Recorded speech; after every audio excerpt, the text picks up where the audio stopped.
Colour বা রঙিন মাছ চাষ করে অনেক বেকার সমস্যার সমাধান করা যায়, এমন উদাহরণ খুঁজতে আমাদের সমাজসঙ্গী সদস্যরা চলে গিয়েছিল হাওড়া জেলার আমতা ওয়ান, ডোমজুর, হাওড়া সদর, জগৎবল্লভপুর। সেখানে গিয়ে দেখলাম বিভিন্ন প্রজাতির কালার মাছ চাষ করা হচ্ছে। এদের মধ্যে অন্যতম অ্যাঞ্জেল, অস্কার, ডাবল ল্যাটেল, সোরডেল, আরও অনেক প্রজাতির। ওনাদের কাছ থেকে জানতে পারলাম যে 8 ফুট বাই 7 ফুট 3 ফুট গভীর একটি সিমেন্টের চৌবাচ্চা তৈরি করতে হয়। এই চৌবাচ্চাতে প্রায় 1000 পিস কালার ডিম পোনা, তারপর কিছুটা বড় হলে এ থেকে কিছু 500 পিসের মতো তুলে নেওয়া হয়।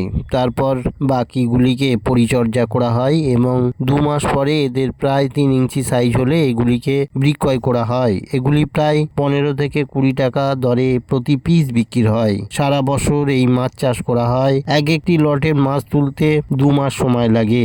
একটি লটে 15 থেকে 20 হাজার টাকা পাওয়া যায়। এইভাবে বহু নতুন প্রজন্মের ছেলেমেয়েরা এই মাছ চাষ করে সাফল্য পেয়েছে। কালার মাছ চাষে রাজ্যের প্রথম এই হাওড়া জেলা, এবং এই কালার মাছ বা রঙিন মাছ চাষ করে ভারতবর্ষের সেরা কিন্তু এই পশ্চিমবঙ্গ। এটা আমাদের গর্ব। আপনারাও অনেকে এই ধরনের মাছ চাষ করতে পারেন।